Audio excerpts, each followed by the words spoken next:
It's 2022 and I approach the Everyman Theatre feeling pure sketamini ahus, excitedly happy, in the tummy. I've had a bit of a buckaroo of a year, to say the least, but it feels like things are finally falling into place. My partner and I have had good news. It's Christmas and the gig I'm about to do promises to be a right dote of a thing. I'm emceeing a community concert featuring talent from war-ravaged Ukraine as well as mixed-race Irish rappers and DJs. I'm just starting to feel smug about how early I am for the soundcheck when I'm told I'm late. A microcosm for my life. I hit the stage, and before we launch into a company rehearsal of Jingle Bells, I take in the splendour of the Everyman one more time. I've been lucky enough to perform on many big Irish stages, but they're all muck compared to Cork's Victorian Jewel. NB. I'd like to distance myself from that muck comment straight away. I only put it in to suck up to the Everyman, but I'm eager to be seen to be sucking up to promoters of all big venues everywhere. I digress. Maybe it's because I'm a Cork City boy, but there is something uniquely charming about the Everyman for me.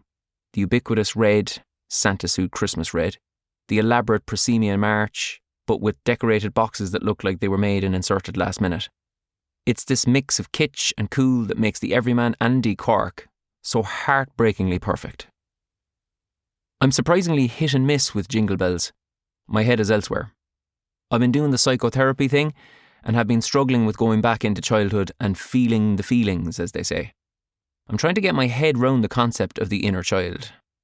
The idea of the little guy or gal inside who, because he or she didn't get what they needed as a smallie, still gets scared and sad and causes manifold troubles for the adult might be cliched old hat to you, but I've never been in therapy before.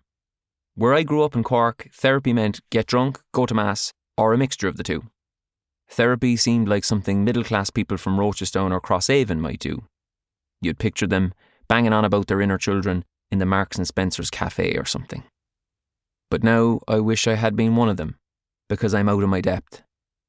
My therapist has suggested developing a relationship with him, doing something with him that he'd enjoy.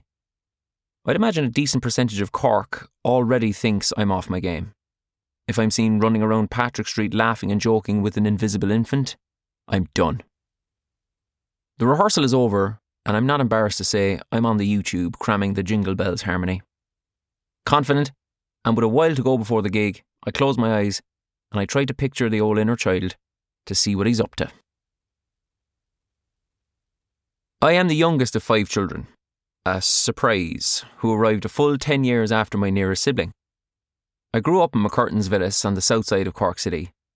McCurtain's Villas was, at least from my weird class-obsessed perspective, torn between two very different lovers. On one side was College Road and Mardyke Walk, with its resplendent Victorian houses, the fee-paying Presentation Boys College, secondary school, the Cork County Cricket Club and Sunday's Well Tennis Club. That lover had clearly done all right for himself, but he was a bit dull.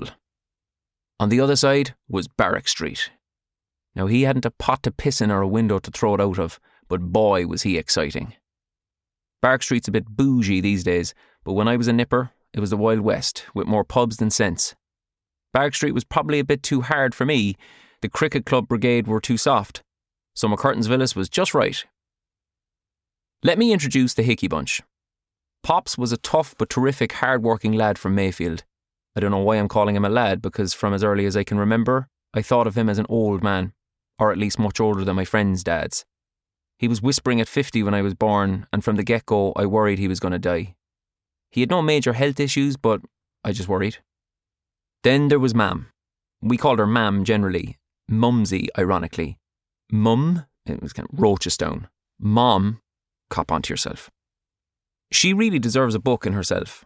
Although she enjoyed playing the patsy, she was razor sharp. Even when I had long grown up, she'd sometimes ring me up and ask me to call to the house because she couldn't find a particular TV channel she liked. Probably that American one that shows Mass on a loop. Or she'd accidentally put teletext on and couldn't get it off again. You might be thinking, oh, sure, God love the poor woman. But it was more often than not chicanery, designed to tether you to her. If you didn't take the bait, she'd magically be able to find channels and restore TV order with no help from anyone.